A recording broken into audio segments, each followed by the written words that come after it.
On va essayer de démarrer à pile.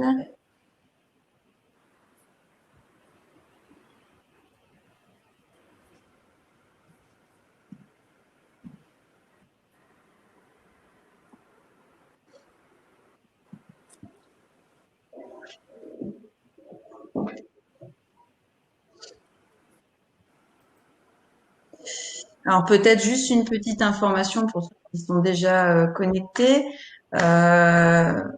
La possibilité, alors ça n'a rien à voir avec le thème d'aujourd'hui, mais la possibilité de pouvoir embaucher des contrats d'apprentissage avec une aide très importante de l'État, des contrats d'apprentissage qui sont maximum au niveau licence. Vous pourrez obtenir une très belle aide de l'État, donc c'est peut-être le moment de vous y pencher pour pouvoir recruter en septembre. Est-ce que ceux qui sont connectés nous entendent? Est-ce qu'il y a déjà des personnes qui sont connectées? Il y a Thibaut qui est connecté. Donc, coucou. Romain, oui, ils nous entendent. D'accord. Voilà. Bon, ok, c'est bon. Si le son est bon. Tout va bien, Dominique, merci. Bon, top. Ouais. Donc, on communiquera aussi sur la possibilité d'embauche d'un apprenti avec les aides de l'État. Tout à fait. Parce qu'avec le Covid, pas simple. Hein. Ouais. J'ai vu aujourd'hui qu'il y avait les écoles, les grandes écoles qui étaient un petit peu contre puisque l'aide s'arrête à la licence pro. Et donc, ça laisse une grande partie d'apprentis quand même. Hein. Donc, bon. Oui, c'est sûr. C'est sûr, mais après, ils estiment que peut-être, voilà, ceux qui sont en licence, ils n'ont pas encore beaucoup d'expérience. Ils veulent vraiment donner une première expérience. Ah là là, mais ça va aller. Hein. Alors, il est 8h59. On va commencer notre webinaire. Donc, la matinale du social vous invite à échanger aujourd'hui sur le thème des congés payés. Alors, un thème qui est d'actualité. Aujourd'hui, je pense qu'il y en a beaucoup qui vont quand même partir en vacances. Et donc, cette année, ce sera en France. Et puis, bon, cette période de confinement a suscité énormément de questions au niveau des employeurs, des questions au niveau des salariés. On retrouve des questions très pointues sur, par exemple, qu'est-ce que je fais avec mes vieux compteurs de congés, quelle est la règle, comment je vais les gérer, l'entreprise ferme, comment faire pour la gestion des congés des nouveaux salariés, ai-je le droit de payer des congés non pris par mon salarié et plein d'autres questions. Et puis aussi des questions plus récurrentes, mais qu'il faut absolument maîtriser en tant qu'entrepreneur. À quoi ressemble une feuille de congé? Est-ce qu'elle est obligatoire? Comment je décompte les jours des congés? Comment on calcule une indemnité de congé payé? Et plus généralement, quand pose-t-on des congés? Alors, je vais inviter un petit peu les entrepreneurs qui sont connectés. Si vous avez la possibilité de prendre un calendrier sur votre ordinateur ou un calendrier papier ou les grands calendriers que vous donne votre banquier, ça peut être pas mal pour le suivi de ce webinaire parce qu'on va avoir plein de cas pratiques, de beaux retours d'expérience de nos trois intervenantes professionnelles sur ce sujet. Donc, je suis accompagnée d'Aurélie Vanny, avocate spécialisée en droit social, Raphaël Pérez, qui est spécialiste de l'accompagnement et la stratégie RH recrutement, Johanna Sustat, experte sociale, Optima Pay. Ça va, mesdames? Parfait. Alors, un petit rappel historique rapide de Raphaël par rapport aux dates clés des congés. Effectivement, ça nous semblait important de commencer ce webinaire avec un juste très rapide rappel au niveau historique. Donc, ce qui est important de comprendre, c'est qu'il y a cinq dates qui sont clés dans la construction en fait des congés payés en France. La première, c'est le 20 juin 1936, ensuite 1956, le 27 mars 1956, 1969 et enfin 1982. Pourquoi ces dates sont importantes? Puisqu'on est passé en fait de 15 jours de congés payés à finalement 5 semaines de congés payés, et c'est une véritable innovation sociale qui a été menée par l'action syndicale. Alors, Marie, juste une petite info, on n'a pas les slides. Hein. D'accord. Alors, je pense que ça peut être important pour. Ça peut aider quand même, hein, un petit peu. C'est bien. Alors, dans tous les cas, un replay sera disponible. Si vous avez loupé la première slide, ne vous inquiétez pas, vous pourrez la retrouver ultérieurement. Alors, une petite définition sur les congés payés.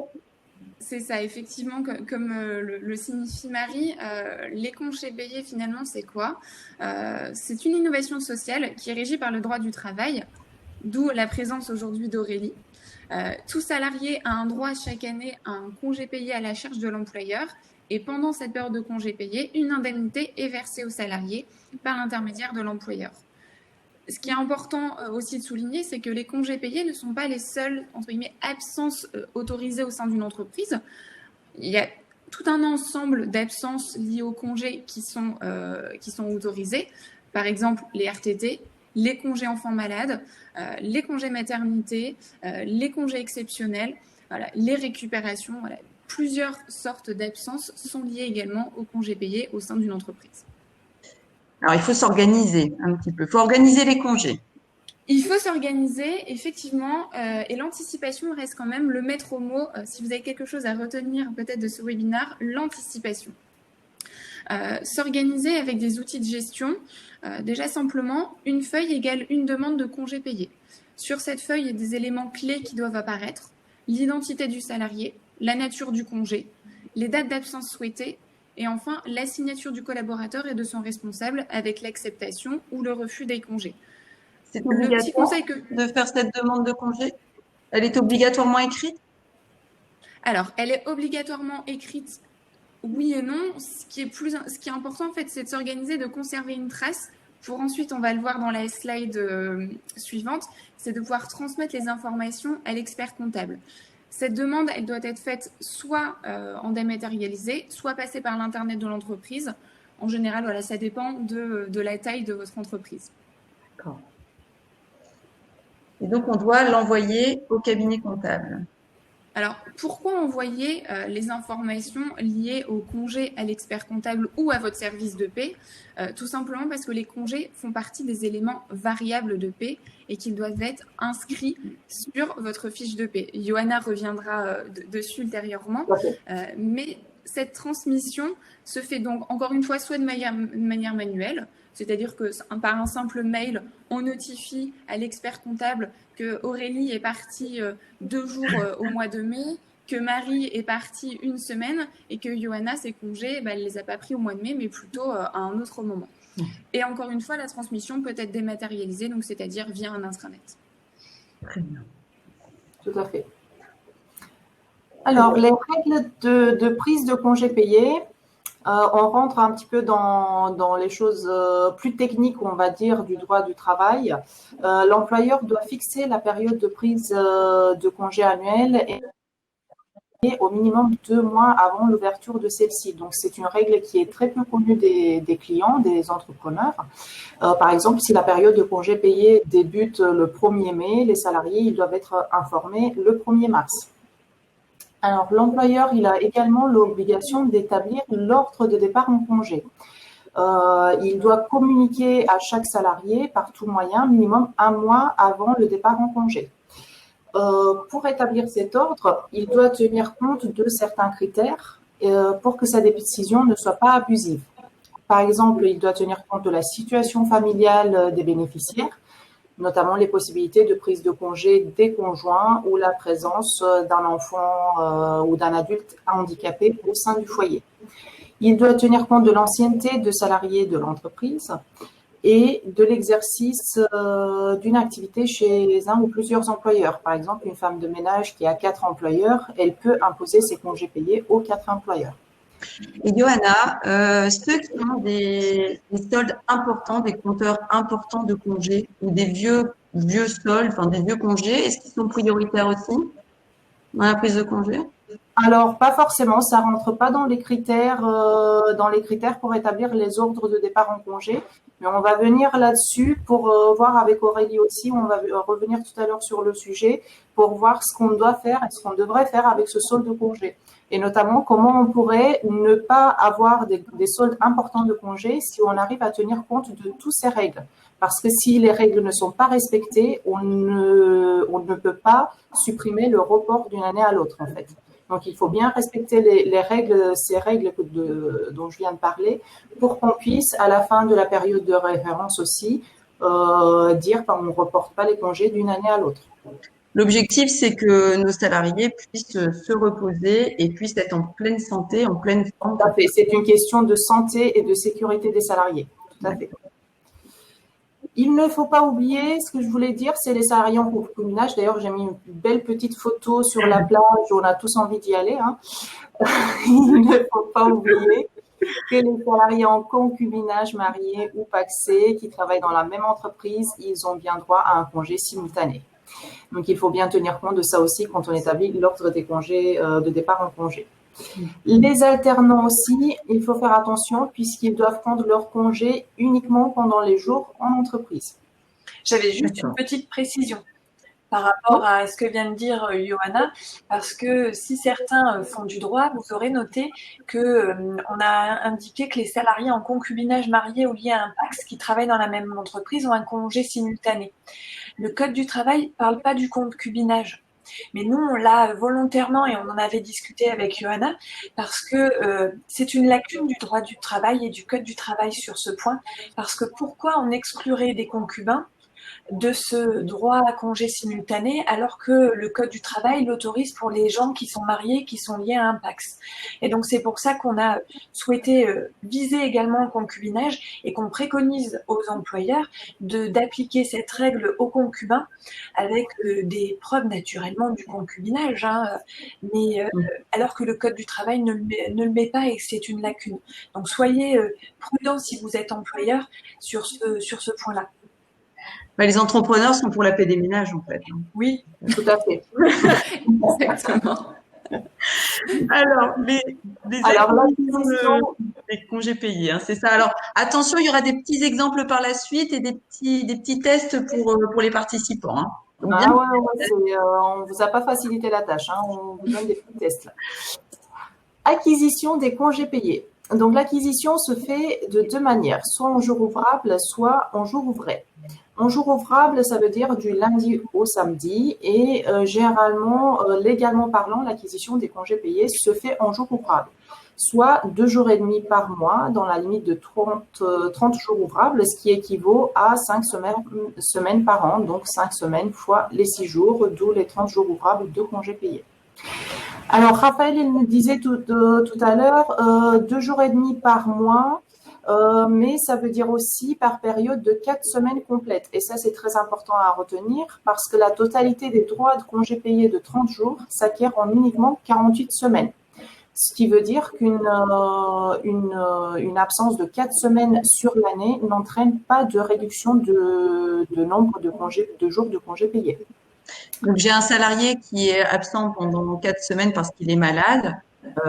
Il acquiert ses droits congés payés. Il acquiert ses droits complets, d'autant plus que la maladie, on a beaucoup de conventions collectives qui viennent stipuler que la maladie, par exemple, dans la limite d'un mois, elles sont assimilées, la maladie elle est assimilée à du travail effectif pour le calcul des congés payés.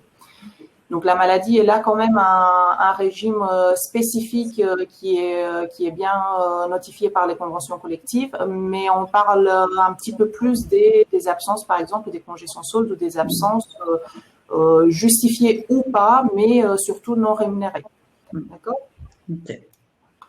Donc, d'une manière générale, en fait, il faut que le cumul des absences qui ne sont pas assimilées à du travail effectif, elles dépassent les 4 semaines par an pour que ça puisse affecter le nombre de jours de congé acquis.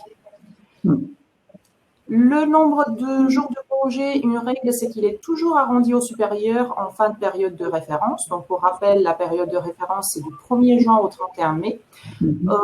C'est souvent le cas des salariés qui rentrent en cours d'année et qui peuvent, par exemple, à la fin de l'année, donc au 31 mai, ils ont acquis 27 jours,02 de congés payés. Alors, à savoir que ce 0,2, ça veut toujours dire on arrondit au supérieur. Donc, 27 jours 0,2, ça équivaut à 28 jours qu'on verra sur la fiche de paye du mois de juin, par exemple. C'est sur le mois de juin que le compteur N se transforme en N-1 et que cet arrondi a lieu.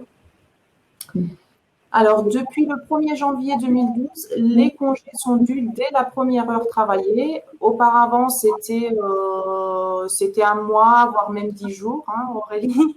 C'est passé à 10 jours et ensuite, c'est vraiment dès la première heure travaillée. Donc, on peut avoir une fiche de paie pour un salarié qui a travaillé 1 heure au SMIC, par exemple. Il a 10,15 € sur l'heure travaillée et on vient lui payer une indemnité de congé payé d'1 €, par exemple, pour l'heure travaillée.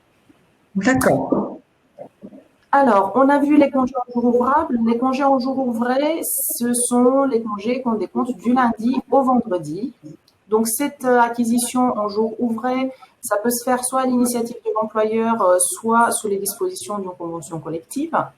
De ce fait, le salarié, il acquiert 2 jours 0,8 par mois, ce qui équivaut à 25 jours par an ou les 5 semaines qu'on connaît. Donc, 5 semaines fois 5 jours, les 25 jours ouvrés de congés payés, ça équivaut aux mêmes 30 jours en jours ouvrables. Le cas particulier des salariés à temps partiel, alors c'est une question que j'ai très souvent de la part de clients et que eux, à leur place, ils ont très souvent de la part de leurs salariés. Il faut savoir que les salariés à temps partiel, ils acquièrent des congés payés sous les mêmes règles que les salariés à temps complet. Ça veut dire 5 semaines par an. D'accord? Et on vient les décompter aussi de la même manière. Un salarié qui travaille 1 jour dans la semaine, par exemple, vous avez un salarié qui travaille que le mardi. Quand il prend son mardi, on ne vient pas décompter 1 jour, mais 6 ou 5 si on est en jour ouvré ou ouvrable. Donc, c'est des choses qu'il faut budgéter. Quand on recrute des salariés à temps partiel, il faut budgéter le…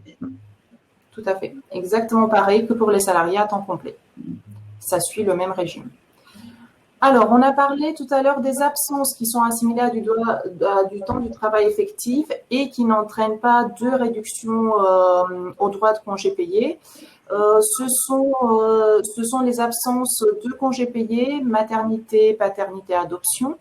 RTT, la maladie professionnelle et l'accident de travail, mais qui sont limités à 1 an. Ça veut dire qu'un salarié, il peut être pendant 1 an en accident de travail, il acquiert ses 30 jours de congés payés. Et la deuxième année, il n'en acquiert plus. Mais la première année, en tout cas, il acquiert 30 jours de congés payés. Très bien. Alors, le décompte des jours de congé. Alors, on rentre dans… Enfin, ça, c'est encore plus technique, d'accord? On va de crescendo, de plus en plus technique. Mais c'est pratique. Tous les entrepreneurs qui ont un salarié doivent être capables de le faire. Tout à fait. Tout à fait. Et je pense que c'est la plupart des personnes présentes à ce webinaire, donc encore mieux. Alors, le décompte des jours, il doit obligatoirement tenir compte de la modalité d'acquisition de congés dont on a parlé tout à l'heure, donc qu'elle soit en jour ouvrable ou en jour ouvré. Alors, à savoir que le décompte en jour ouvré, c'est toujours très simple à comprendre. On décompte du lundi au vendredi. Le salarié a pris 1 semaine, il y a 5 jours de congé. C'est très simple, mais c'est le décompte en jour ouvrable qui pose souvent plus de problèmes aux entrepreneurs, mais aussi aux salariés, puisqu'ils se disent « mais moi, je ne travaille pas le samedi, pourquoi on me décompte le samedi ?» Alors, les jours fériés ne sont pas décomptés dans le calcul des congés payés pris, d'accord? C'est une règle générale. Et puis, pour calculer vraiment ce décompte, il faut savoir que la règle, elle est toujours la même, que ce soit pour les salariés à temps complet ou à temps partiel. Le décompte commence le premier jour d'absence et il s'arrête la veille de la reprise du salarié. Donc, on va vous proposer quelques petits exemples parce que ce sont des questions, par expérience, je le sais très bien, ce sont des questions qui reviennent régulièrement et c'est toujours compliqué. Donc, j'ai pris un exemple très concret du mois de mai, puisque c'est une question que j'ai déjà eue le mois de mai. On vient juste de finir le texte. Alors, le décompte se fait en jour ouvrable. Notre cher Louis pose 1 semaine de congé payé à partir du vendredi 15 mai au soir. J'espère que vous voyez assez clairement le calendrier. Ça sera plus simple. Voilà, donc tout ce qui est en blanc, c'est du lundi au vendredi et le grisé, c'est du samedi au dimanche. Voilà, c'est ça. Les deux du calendrier. C'est vers vous si vous voulez l'écrire au pointé. Donc, il pose une semaine de congé à partir du vendredi 15 mai au soir. Donc, le premier jour de congé payé sera le lundi 18 mai parce que c'est le premier jour d'absence. Le dernier jour sera le samedi 23, c'est la veille de la reprise, d'accord? On est bien au jour ouvrable. Le jeudi de l'Ascension, comme on l'a dit tout à l'heure, il n'est pas décompté et donc on compte 5 jours de congé payé. Donc, le lundi 18, le mardi 19, mercredi, vendredi et samedi 23. Alors, un deuxième petit exemple, là c'est un petit peu plus compliqué puisque j'ai choisi un salarié à temps partiel. Donc, le décompte se fait toujours en jour ouvrable. Emma travaille à temps partiel du mardi matin au vendredi midi. Donc, vous l'avez vu, elle ne travaille pas le lundi. C'est très important dans notre petit décompte parce que c'est ça qui pose souvent problème. Donc, elle part en congé le vendredi 12 juin à midi, d'accord? Et elle reprend le travail le mardi 23 juin au matin. Donc, le premier jour de congé payé, c'est le premier jour d'absence, donc c'est bien le mardi 16 juin. Donc, on rappelle, elle ne travaille pas le lundi. Et donc, le dernier jour ouvrable, ça sera le lundi 22 juin. Et elle prend donc 6 jours de congé payé, le mardi 16, mercredi 17, jeudi, vendredi, samedi et le lundi 22. D'accord? Très bien. Voilà, maintenant, on va les laisser travailler un petit peu. Tout à fait. Voilà, nous, on a travaillé. C'est le temps pour vous de travailler un petit peu. Alors, on s'est dit que pour rendre les choses un petit peu plus dynamiques, on vous propose un petit exercice. Bon, soyez rassurés, je suis pas partie sur les temps partiels, hein, donc je vous ai rendu la tâche plus facile. On est toujours dans un décompte en jour ouvrable. Attention, on attend vos réponses en commentaire. Hein. Dans les commentaires. Alors, votre salarié, il travaille à temps complet du lundi au vendredi. Alors, le mois de juillet, on va avoir cet exemple. Vous allez avoir cette demande de congé. Il y a des fortes chances. Il part en congé le vendredi 3 juillet au soir et il reprend le travail le mardi 28 juillet au matin. Donc, combien de jours de congé faut-il lui décompter? On vous laisse un petit moment pour faire vos calculs. Lâchez-vous, hein, c'est pas grave. Raphaël et moi, on a déjà répondu. Il y en a qui suivent, un petit peu moins bien, Sylvia. Mais ah ouais, ils sont rapides. Hein. Bon, ça va. Ouais, elle rigole, ça va. Donc oui, c'était bien 18 jours. Donc bravo, vous avez bien suivi. 18 jours, on ne compte pas le 14 juillet et pour le reste, c'est 3 semaines fois les 6 jours. Voilà. Et puis le 27 parce qu'elle le reprend le 28. Alors, comment transmettre l'information au service social? Ça, c'est une petite question aussi. Vous pouvez aussi répondre dans les commentaires, sinon je répondrai à votre place. Pourquoi c'est important? C'est toujours d'expérience que je parle. Parce que souvent, j'ai le petit mail en me donnant les éléments de paye qui me dit Martin a pris une semaine de congé le mois de juillet. Alors, si c'est la semaine du 13 au 18, c'est pas la même chose que si c'est la semaine du 20 au 25, d'accord? On décompte 6 ou 5 jours en fonction de ça. Donc d'où l'importance de bien transmettre les infos. Et de deux, c'est une obligation légale de mettre les jours précis de congé payés sur une fiche de paye. Donc, on ne peut pas faire, ce qui fait les allers-retours entre est-ce que vous pouvez me donner les dates précises de congés payés pris par votre salarié, d'accord? Donc, c'est très important. Donc, la réponse, c'est Martin était en congé du 6 au 27 juillet. Très bien. Voilà.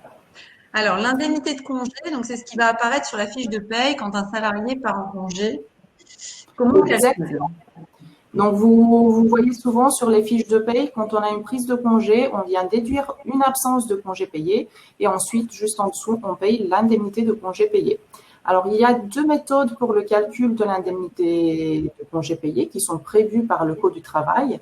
Et à chaque prise de congé, donc à chaque fois qu'un salarié prend des congés, on est obligé de faire la comparaison entre les deux et verser au salarié le résultat le plus favorable. Alors, la première méthode, c'est le maintien de salaire. Ce calcul assure au salarié la même rémunération habituelle pendant les congés. Donc, il y a plusieurs méthodes ici aussi pour calculer ce maintien de salaire. Alors, la plus courante, c'est celle du 26e.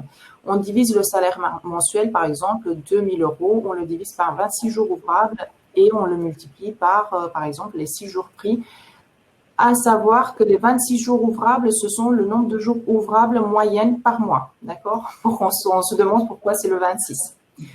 Donc, comme on l'a dit, sur le bulletin, on retrouve les 2 lignes, la déduction de l'absence et l'indemnité de congé payé. Alors, on a juste, Johanna, donc là, on choisit entre le maintien du salaire ou la règle du dixième. Donc, il faut prendre la méthode la plus intéressante. Est-ce qu'on doit aussi tenir compte d'une permanence des méthodes ou d'un usage dans l'entreprise pour le choix de ces méthodes ou pas? Alors, normalement, non. La méthode la plus favorable, le Code du travail, il le dit clairement que c'est la méthode la plus favorable aux salariés. Le seul choix qu'on puisse avoir, c'est par exemple, on choisit de verser le maintien de salaire à chaque prise de congé. Et en fin de période de référence, donc au mois de mai, on verse le solde qui peut correspondre à la méthode plus favorable qui peut être le dixième. D'accord? Mais quoi qu'il en soit, le salarié, il doit obtenir sur l'année complète la méthode la plus favorable. C'est pas au choix de l'employeur. D'accord? Et donc ça, c'est calculé par le logiciel de paye? Tout à fait. D'accord. Tout à fait. Et vérifié par… c'est pour ça qu'il faut être capable aussi en tant qu'entrepreneur d'avoir la pédagogie d'expliquer à son salarié comment le logiciel a calculé l'indemnité. Alors ça c'est un petit peu compliqué. Le calcul, quand on le détaille, il est assez complexe pour pouvoir l'expliquer, parfois même aux clients, et encore plus complexe pour l'expliquer aux salariés. Ce qu'il faut savoir, c'est qu'on a souvent la question pourquoi mon salarié il est payé plus quand il est en congé que quand il travaille. Et ça, c'est une question qui revient assez souvent. C'est ça qu'il faut comprendre. C'est que c'est toujours la méthode la plus favorable. Et on va voir tout à l'heure, la deuxième méthode, le dixième du salaire, c'est souvent une méthode plus favorable aux salariés. Donc, du coup, le salarié, il peut être amené à être payé plus quand il est en congé. D'accord ? Donc, comme on a vu tout à l'heure, le maintien de salaire, la deuxième méthode, c'est la méthode du dixième. Elle est plus complexe parce que pour la calculer, il faut prendre en compte la totalité de la rémunération brute sur la période de référence, donc du 1er juin au 31 mai, en la divisant par 10. Donc, c'est ce qui va nous donner la provision de congé payé. Un salarié qui a 2 000 € brut par mois, fois les 12 mois, divisé par 10, il aura une provision sur les 5 semaines de congé payé de 2 400 €. Alors, ce qui est important dans cette provision, c'est qu'il y a des éléments qui entrent dans le calcul de la provision de congé payé et il y en a d'autres qui n'entrent pas, qui sont exclus. D'où l'intérêt de transmettre très clairement, par exemple, je pense à un client qui va me dire le mois d'octobre, il faut verser une prime à Martin, je ne sais pas pourquoi Martin, mais voilà, il faut verser une prime à Martin de 500 € ce mois-ci, d'accord? On est le mois d'octobre. Il faut déjà se poser la question, quelle sorte de prime? C'est une prime exceptionnelle que je lui verse ou c'est une prime sur objectif ou ce sont des commissions ou c'est une prime sur vente? C'est très important parce que la prime exceptionnelle ne rentre pas dans la provision de congé payé, mais si c'est une prime d'objectif, elle va faire partie de cette provision et donc en fin de période ou à la prochaine prise de congé payé, d'accord, on va devoir verser une indemnité plus conséquente de congé payé. D'accord? D'où l'importance de bien savoir ce qu'on verse sur la fiche de paye, prime exceptionnelle ou commission.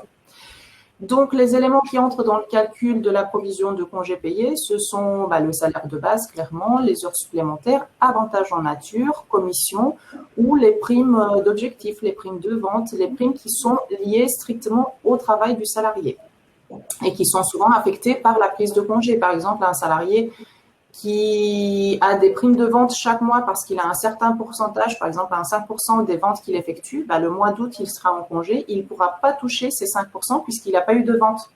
Mais il ne doit pas être lésé parce qu'on part du principe que quand on est en congé payé, on touche la même chose que d'habitude, donc y compris les primes de vente. Très bien.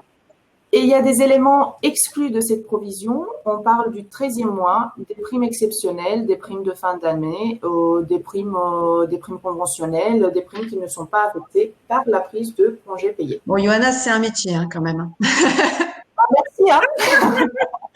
Alors, merci Johanna. Donc, peut-être Aurélie, quand poser les congés payés? Oui, et justement, je viens de voir Monsieur Jacob qui a posé une question sur la prise des congés payés. Donc, je vais y répondre juste après, dans la mesure où il y a toujours effectivement une problématique de dire, quand les salariés peuvent poser leurs congés payés. Alors, on vous dit, la prise des congés payés, soit vous l'avez négocié et fixé dans le cadre d'un accord d'entreprise que vous avez négocié avec vos délégués syndicaux, ou alors c'est prévu dans votre branche d'activité. Mais ce que l'on retrouve quand même très classiquement dans le cadre des sociétés, c'est l'employeur qui va fixer la période à laquelle les salariés vont pouvoir poser leur congé payé.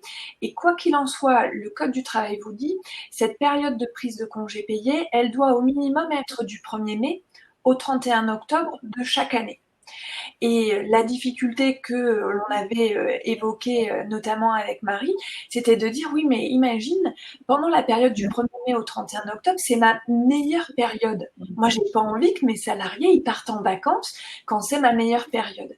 Et effectivement, au tourisme, par exemple, hein. Au tourisme. C'est ça. Et c'est vrai, même ou les métiers annexes. À titre d'exemple, moi j'ai un centre de beauté qui est sur Nice et juillet et août, c'est sa meilleure période pour faire des soins de beauté, les coiffures.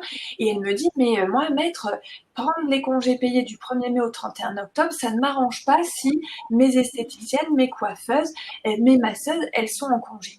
Alors, ce que l'on a prévu, c'est que l'employeur, de manière unilatérale, elle a rallongé cette période. Elle a fait débuter la période de congé payé avant le 1er mai et après le 31 octobre. Et pour éviter des difficultés avec les salariés, c'est que c'était négocié dès le départ dans le deal de l'embauche. Et lorsque on faisait les contrats de travail, l'article lié au congé payé, on l'incluait en indiquant que les parties ont convenu que d'un commun accord, aucune prise de congé ne sera posée par les salariés du 1er juillet au 31 août. Mais comme on a rallongé la période, elles pourront, les personnes, prendre avant, un peu après. Et moi, en tout cas, en tant qu'employeur, je sais que sur ma période phare d'activité, eh ben, j'ai mes salariés qui seront présents. Une fois que elles doivent être respectées. Il y a un élément que je voulais aussi évoquer parce qu'on en a beaucoup entendu parler du fait de cette période de confinement, c'était de dire l'employeur peut imposer des congés payés aux salariés, soit durant la période de confinement, soit après la période de confinement. Et vous avez dû tous en entendre parler parce que ça a été extrêmement véhiculé dans les journaux télévisés. Il y a quand même un bémol de cette idée faite par le gouvernement, c'est que pour pouvoir imposer des congés, la règle, elle existait déjà. Sauf que, comme l'a dit Johanna, lorsqu'on pose les congés, il faut anticiper un mois avant pour que le salarié en soit informé. Là, c'était de dire, et la particularité était de dire, pendant la période du Covid, on n'a pas ce délai de prévenance d'un mois. Mais l'inconvénient, c'est qu'il fallait le négocier. Il faut soit avoir un accord de branche, soit en interne, il faut négocier avec nos délégués syndicaux, ce qui n'est pas particulièrement très pratique, et surtout dans cette période où on a d'autres choses que d'être autour de la table pour parler des congés. Il y a quand même un accord que j'ai trouvé au niveau de l'automobile. Au niveau de l'automobile, le 2 avril 2020, ils ont négocié un accord dans la branche d'automobile en vous disant que la durée de l'accord, elle va jusqu'au 31 décembre 2020 et l'employeur, il peut poser dans la limite de 6 jours ouvrables avec un délai de prévenance d'1 jour. La règle, toujours anticiper en fait. La règle, c'est vraiment ce qu'on Raphaël dit au début, toujours anticiper et prévenir les salariés en amont. Exactement. Là, on était dans une situation extraordinaire où, n'ayant pas d'activité et ne souhaitant pas forcément passer de suite au chômage partiel, on imposait les congés. Et là, je vous dis, l'automobile l'a prévu en disant c'est possible de le faire. Merci. Et alors, donc, un beau schéma. Voilà, pour récapituler, donc chaque salarié acquiert ses congés payés du 1er juin au 31 mai. Ensuite, l'employeur fixe la période à minima de prise de congé du 1er mai au 31 octobre. Et il y a ce que l'on va voir juste après, la question des congés de fractionnement. Parce que en matière de congés payés, on a deux formulations. Ce que l'on appelle le congé principal. Et donc, le congé principal, c'est le fait de poser pendant la période du 1er mai au 31 octobre la majorité des jours de congé. Ça ne peut pas dépasser 24 jours, c'est 4 semaines. Nos 4 semaines prises soit de manière consécutive, soit de manière assurée, c'est ce que l'on appelle notre congé principal. La 5e semaine de congé payé, elle doit toujours être déconnectée. C'est elle qui va circuler durant toute l'année. Elle n'a pas nécessairement à être prise entre le 1er mai et le 31 octobre. Et elle est déconnectée. Alors, je vous ai mis une petite astérix de dire il y a quand même des exceptions. Et notamment, l'une des exceptions sur le non-accolement de la 5e semaine au congé principal, c'est lorsque il y a des conventions collectives qui disaient nous, dans notre secteur d'activité, on a une population qui peut venir soit des dom-toms, soit des pays nord-Afrique ou africains ou asiatiques, et dont les personnes ont toujours leur famille dans leur pays d'origine, et on peut autoriser qu'ils puissent prendre 5 semaines d'affilée. Après, il y a aussi l'exception classique où l'employeur et le salarié sont d'accord pour que les 5 semaines puissent être pris en congé d'affilée et il n'y a pas de difficulté. Et justement, donc là, pour répondre à votre question, Monsieur Jacob, quand vous nous dites, oui, mais si j'ai 30 jours et si je les pose que les mercredis et les jeudis, je squeeze le samedi, c'est pas possible. Parce que à un moment donné, on impose aux employeurs de dire, votre salarié, quand il prend des congés, c'est pour se reposer. Et on ne considère pas que prendre que des mercredis et des jeudis par-ci par-là pour éviter de se faire décompter les samedis, ça permet à un salarié de réellement se reposer. Donc, on impose à l'employeur de dire que pendant la période du 1er mai au 31 octobre, 2 semaines consécutives doivent être prises par les salariés. Et il y a certaines conventions collectives, ça va même au-delà, et notamment la chimie. La chimie vous dit, au minimum, c'est pas 2 semaines, c'est 3 semaines d'affilée qui doivent être prises par nos salariés et dont l'employeur, en tant qu'employeur, on doit leur laisser prendre 3 semaines d'affilée dans les secteurs de la chimie. Au niveau des autres secteurs, on est sous le régime de la loi et c'est de dire 2 semaines consécutives doivent être prises par les salariés du 1er mai au 31 octobre. Et après, on fait ce qu'on veut pour le restant. On a 12 jours obligatoires et les 24 jours à prendre dans cette période. Exactement. Ce qui fait qu'ensuite, on peut prendre 2 semaines d'affilée au niveau du mois de juin. Au niveau du mois d'octobre, on prend les 2 autres, ou on peut prendre une semaine par-ci, une semaine par-là pendant la période du 1er mai au 31 octobre. D'accord. Et donc après, qu'est-ce que le congé de fractionnement? Justement, le congé de fractionnement, c'est celui qui est pris hors de la période du 1er mai au 31 octobre. Ce sont les jours lorsque je n'ai pas pris mes 24 jours dans cette période du 1er mai au 31 octobre, donc j'ai pris mes 12 obligatoires minimum, mais les 2 semaines suivantes, je vais les prendre parce que j'ai peut-être envie de couper entre Noël et Nouvel An, et puis en février, je voudrais aussi aller au ski, et puis en avril, je voudrais peut-être déjà aller un peu au soleil. Donc ça, ma 5e semaine, elle ne le compte pas. Il n'y a que les 4 semaines du congé principal qui vont jouer sur les jours de fractionnement et on va déterminer combien de jours de congé dans mon congé principal j'ai pris hors de la période du 1er mai au 31 octobre. Si j'ai 6 jours, je vais avoir 2 jours supplémentaires à accorder à mes salariés, ce que l'on appelle des jours de congé de fractionnement. Si en revanche, j'ai moins d'une semaine pris hors de la période du 1er mai au 31 octobre, je n'ai qu'un jour de congé de fractionnement. Et sur ce point, je voudrais être particulièrement claire parce qu'il y a des conventions collectives qui sont assez mal rédigées, notamment une sur laquelle il y a eu pas mal de contentieux, c'est celle que l'on appelle la convention collective bureau d'études techniques, la Syntec, pour tout ce qui est ingénierie informatique, et le texte est libellé comme ça. Lorsque l'employeur exige qu'une partie des congés soit prise en dehors de la période du 1er mai au 31 octobre, il y a l'attribution de congés de fractionnement. Et là, l'idée était de dire pour les employeurs, regardez, le texte vous dit, c'est lorsque c'est moi, l'employeur, qui exige que le congé principal soit pris hors de la période. Et si c'est vous, salarié, qui me demandez des congés et que ces congés sont pris hors de la période, vous n'avez pas droit à ces jours de fractionnement. Et cet article a été censuré par la Cour de cassation.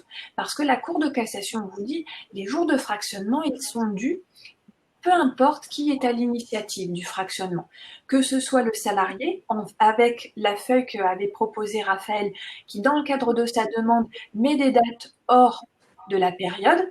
Dans ces cas-là, on vous dit que ce soit le salarié qui soit à l'initiative et que ça soit accepté par l'employeur, ou à l'inverse, que ce soit l'employeur qui impose au salarié, vous avez l'obligation de leur accorder des jours de fractionnement. À une exception près, c'est ce que je vous ai mis en petit mémo, et c'est comme ça souvent qu'on peut dealer avec nos salariés, c'est de dire j'ai vu votre demande de congé, cette demande de congé, il y a une partie de vos congés pris hors de la période du 1er mai au 31 octobre, et ben dans ces cas-là, je veux bien vous les accorder, mais en échange, ben vous renoncez à vos jours de fractionnement. Et donc, on deal avec le salarié de dire, ben, si tu renonces, je te les donne, ou alors, si ça ne pose pas de souci, vous les donnez. Mais dans le cas de la renonciation, il faut que ça soit une renonciation qui soit expresse. Et c'est là où, justement, le document qui a été proposé par Raphaël de dire, ben, vous avez votre demande, et là, dans ces cas-là, il y a un écrit de la part du salarié de dire oui, moi, je veux quand même ma petite semaine au ski en février, ou je veux ma semaine entre Noël et Nouvel An, donc il n'y a pas de souci, je renonce à mes jours de fractionnement. Et là encore, il y a de la jurisprudence assez claire. Moi, j'avais eu la problématique avec une société, donc j'étais ce coup-ci du côté salarié, et les salariés remplissaient leur demande de congé, non pas sur une feuille, mais sur l'intranet. Il y avait un logiciel de demande de congé. Et quand le logiciel captait qu'il y avait des droits à jour de fractionnement, le logiciel cochait automatiquement le salarié renonce expressément à ses jours de fractionnement. Et quand les salariés voulaient les cocher, c'était pas possible. Et donc, les représentants du personnel avaient alerté de la difficulté auprès de l'employeur en disant bah non, vous ne pouvez pas automatiquement cocher la renonciation parce qu'il faut qu'elle soit expresse. Et ça avait été quand même assez loin parce que l'inspecteur du travail avait mis son nez dedans et avait dit oui, votre logiciel, il faut le revoir parce qu'on ne peut pas avoir de renonciation automatique, il faut que ça soit une renonciation expresse et volontaire de la part du salarié. Oui, il y a un vrai, il faut vraiment bien manager les congés payés en entreprise et bien surveiller quand est-ce qu'ils prennent leurs congés, les compteurs, faut toujours avoir un calendrier sur soi, en fait. C'est ça, parce qu'après, vous avez des difficultés. Alors, parfois, on va me dire, ouais, c'est pas beaucoup de jours par an. Mais moi, il y a des contentieux où vous avez dans les demandes annexes, alors on conteste par exemple la rupture du contrat, mais dans les demandes annexes, on va vous dire, au fait, j'ai jamais eu de jour de fractionnement, tiens, je vais remonter sur 3 ans, et je vais demander 6 jours de salaire. Oui, ouais, c'est fini. Et ça donne toujours une petite image quand même de l'employeur qui n'est pas très respectueux du droit du travail. Donc, quand on plaide, parfois on dit « mince, j'ai oublié un truc ». Et justement, alors, pour vous montrer des exemples pratiques, voilà, sur la slide juste après. Donc, on part d'un décompte en jours ouvrables, 30 jours ouvrables dans l'année. Le salarié prend ses 4 semaines au mois d'août et 1 semaine en février. Pas de souci. Pas de jours supplémentaires de fractionnement, dans la mesure où son congé principal de 4 semaines, il a bien été pris entre le 1er mai et le 31 octobre. Il y a un deuxième exemple. Oui, 3 semaines en juillet, 2 semaines en décembre. Et bien là, il y a du fractionnement. Parce que normalement, c'est 4 semaines qui doivent être prises entre le 1er mai et le 31 octobre. Et donc, vous avez 1 semaine ici qui a été prise hors de la période du 1er mai au 31 octobre et qui vous octroie 2 jours ouvrables de fractionnement. Sachant que là, on vous dit dans l'exemple, il y a 2 semaines qui ont été prises en décembre. Oui, mais il y a la 5e semaine.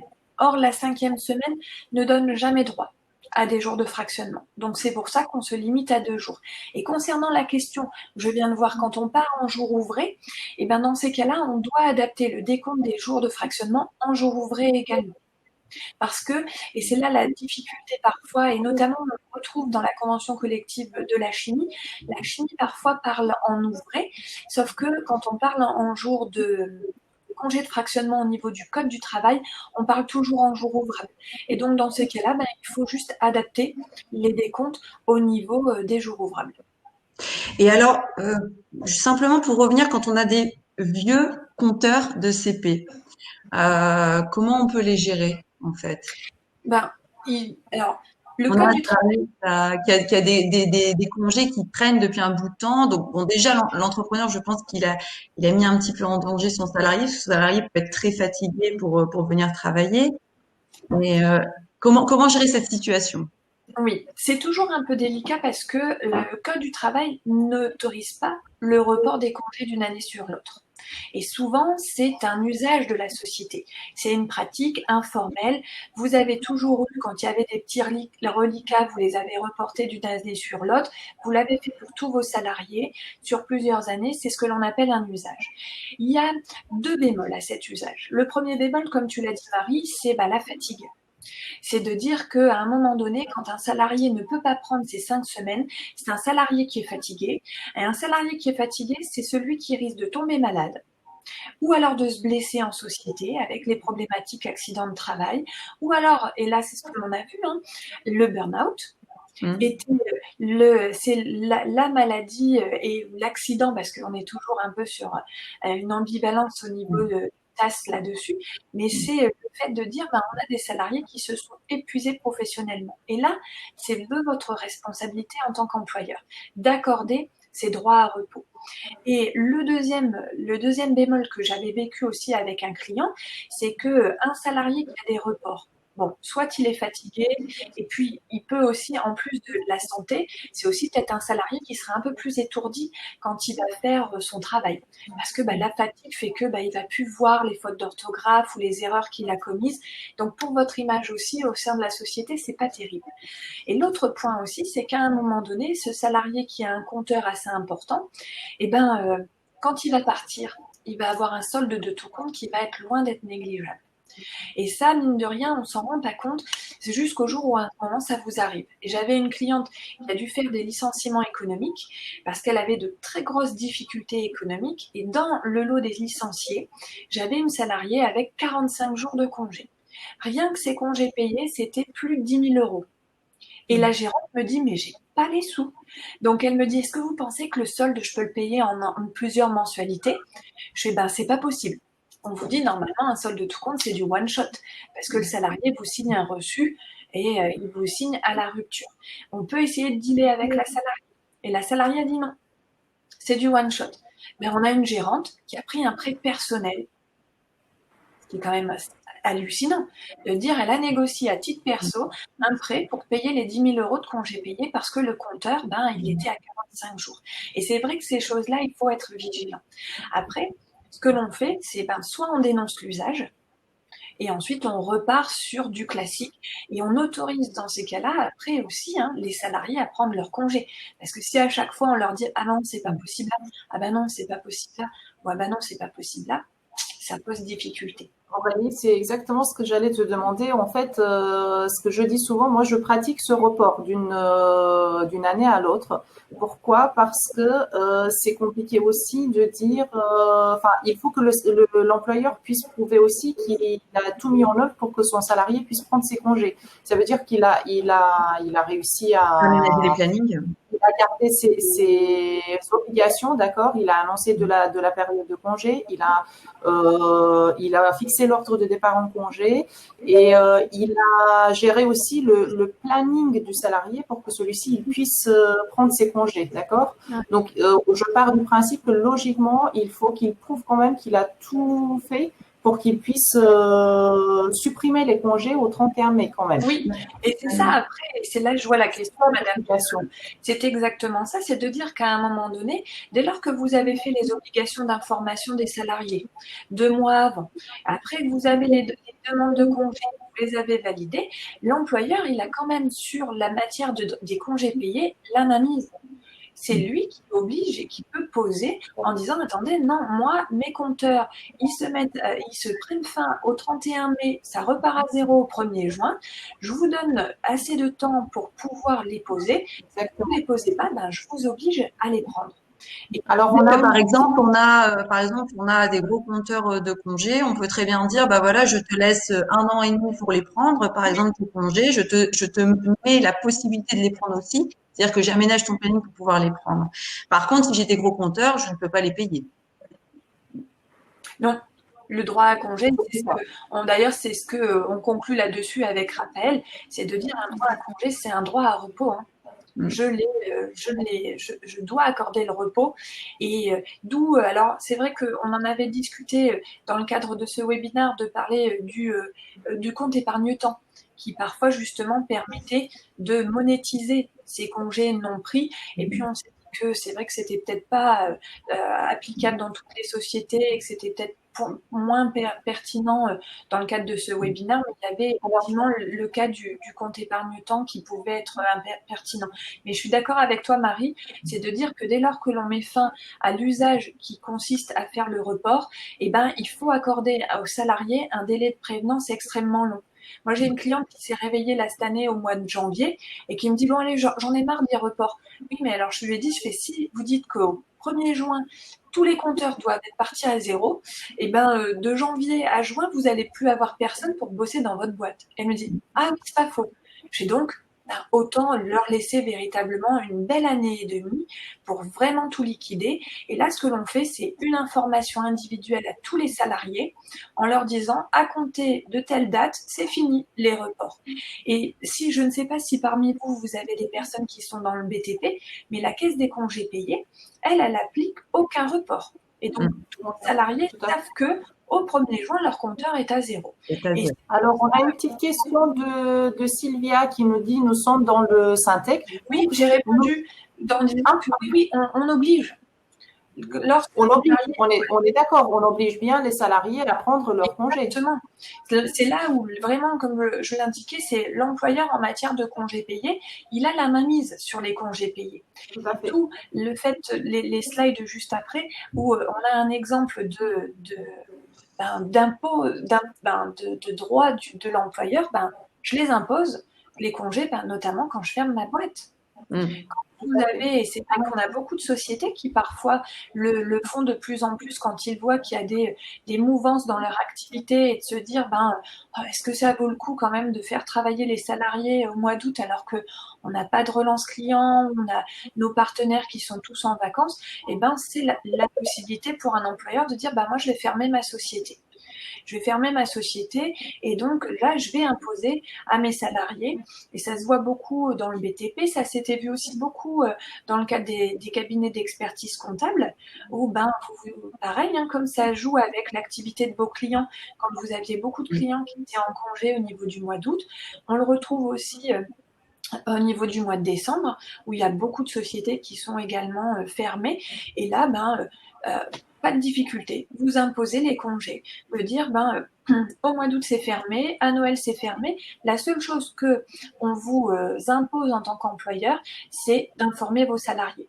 Et ça, moi, je le vois dans ces cas-là. Là encore, on fait de manière transparente avec les salariés. Moi, je l'acte parfois dans l'article sur les congés payés dans le cadre d'un contrat de travail. Le salarié est parfaitement informé que la société ferme 3 semaines en août, ferme 1 semaine entre Noël et Nouvel An, et que ça sera dès lors ces dates de congés payés. Alors, je me permets de revenir un petit peu juste sur le fractionnement, parce qu'on avait une petite question à laquelle on n'avait pas répondu.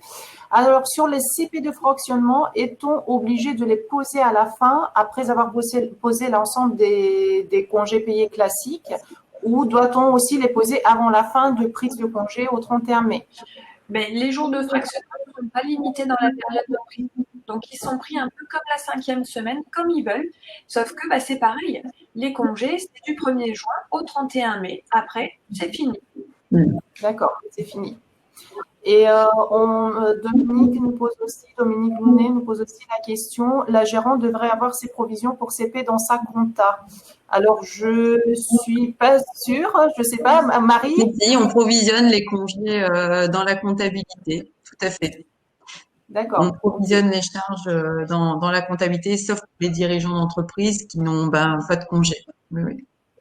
Ouais, normalement, les gérants n'ont pas, si c'est gérants, ils n'ont pas forcément de congés payés. Non, mais je préfère le rappeler parce que parfois, en SAS, les mandataires ont des fiches de paye, mais ils n'ont pas le droit à congé. Ils ont des fiches de paye, ils n'ont pas le droit au congé payé, mais si tu veux, mais on garde la rémunération généralement pendant 12 mois. Ils ont leur salaire pendant 12 mois. Oui, tout à fait.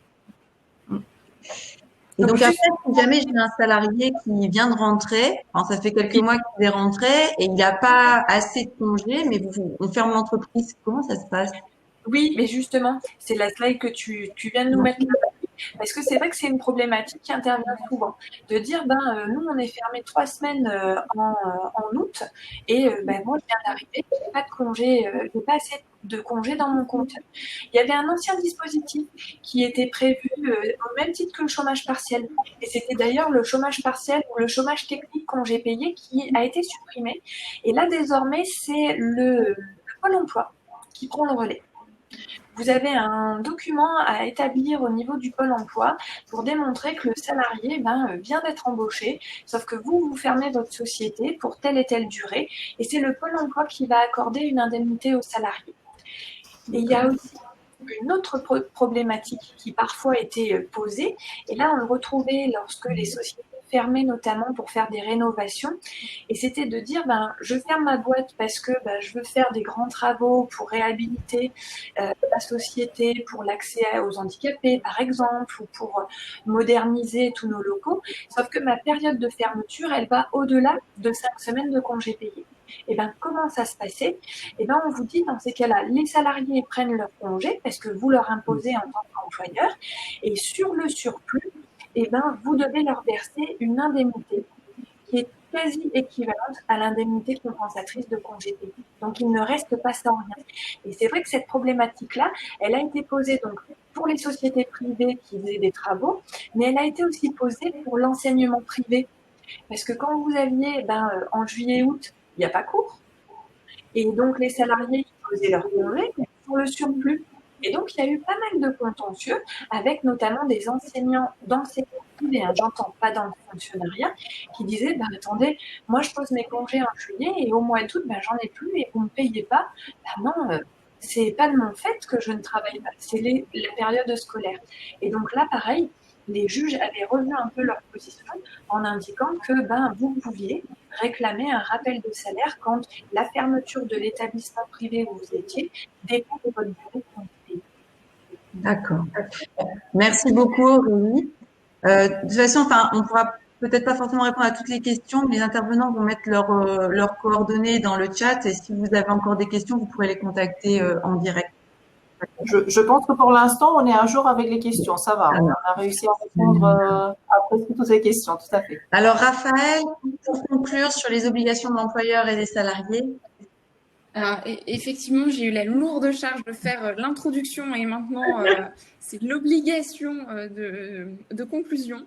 Alors, l'obligation de l'employeur, on l'a vu en fait tout au long de ce webinaire, c'est de la bonne intelligence, de la gestion et de l'anticipation. Obligation de sécurité, ça, je pense que Aurélie et Johanna vous l'ont rappelé suffisamment. Une obligation de sécurité, on parle beaucoup de bien-être au travail, on parle de la santé au travail et de la compatibilité entre vie pro et vie perso. Les congés payés et la gestion des congés payés, c'est complètement ça.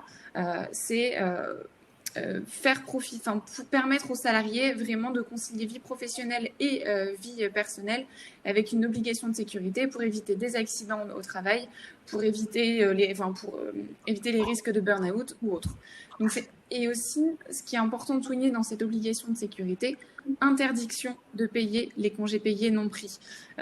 Ça, on le répète jamais assez. En général, c'est un arrangement que veut avoir soit le salarié, soit l'employeur. Mais voilà, c'est interdiction de payer les congés payés. Il y a bien une obligation de prendre ces congés payés dans un cadre de sécurité. Et d'ailleurs, si je peux me permettre, ce matin, en venant à mon cabinet, j'ai entendu aux informations qu'une société voulait supprimer les congés payés, 6 jours de congés payés et les payer à leurs salariés, qui avait un mouvement de grève là-dessus. Et donc là, la société fait un peu du rétropédalage en disant peut-être on fera du volontariat, mais même en volontariat, c'est pas possible. Ouais. Donc c'est encore un sujet d'actualité. Ce webinaire est tombé à pic. Le régime légal, on vous l'a expliqué, donc c'est le respect tout simplement de la législation, mais dans n'importe quel cadre lié au droit du travail. Le bulletin de paye doit donc comprendre les dates de congé, les soldes de congé. Ça, c'est très important. Johanna l'a répété et je pense que c'est un élément essentiel, notamment lors de la transmission à l'expert comptable. C'est pas simplement dire Marie a pris 6 jours de congé payé, mais c'est bien donner les dates, en fait, le borner dans le temps pour justement faire face soit aux aléas liés à des contrats particuliers, à contrats partiels ou à contrats à temps plein, ou alors bien entendu le fameux mois de mai 2020 avec X jours fériés qui forcément impactent les dates des congés payés. Donc bien préciser dans la transmission à l'expert comptable les dates des congés pour chaque salarié. On a vu que l'employeur pouvait modifier la date de congé de ses salariés et également imposer des dates de fermeture. Et l'employeur a surtout une obligation d'information auprès de ses salariés. Ça, c'est un outil de gestion et de management au quotidien. Et comme le soulignait Dominique dans les commentaires, avoir ses provisions de CP dans sa compta, c'est important. C'est de la prévision, c'est de la gestion au quotidien. Ensuite, l'obligation du salarié, les obligations du salarié. Effectivement, parce qu'on a beaucoup accentué sur l'obligation de l'employeur, mais le salarié a aussi des obligations. Il a des droits, mais des devoirs. Il a l'obligation de prendre ses congés. Ça, je pense qu'on l'a tous bien compris au cours de ce webinaire. Il ne peut pas réclamer d'indemnisation s'il n'a pas pris ses congés. Autre élément important, un salarié ne peut pas profiter de ses congés pour exercer d'autres travaux rémunérés. De même, un salarié, lorsqu'il est en congé, il est en congé, c'est-à-dire que c'est un temps qui est en dehors de son activité professionnelle. Il ne peut donc pas répondre à des mails, répondre au téléphone, rédiger un contrat, faire ses tableaux prévisionnels dans le cadre de ses congés. Non, c'est vraiment un temps qui est à part de son activité professionnelle et ça, il doit le respecter de la même manière que l'employeur doit respecter ce temps qui est en dehors de son activité professionnelle. Et enfin, important, le salarié a un devoir de soumission au pouvoir de direction de son employeur, c'est-à-dire qu'il ne peut pas décider lui-même de ses congés. Et c'est pour ça qu'on vous conseille, dans la feuille de prise de congé, de mettre plusieurs possibilités pour le salarié, pour qu'ensuite l'employeur puisse choisir quelle est la bonne période pour prendre ses congés en fonction de la gestion qu'il a mise en place. Merci Raphaël, merci pour cette belle photo de fin qui donne très envie de partir en vacances.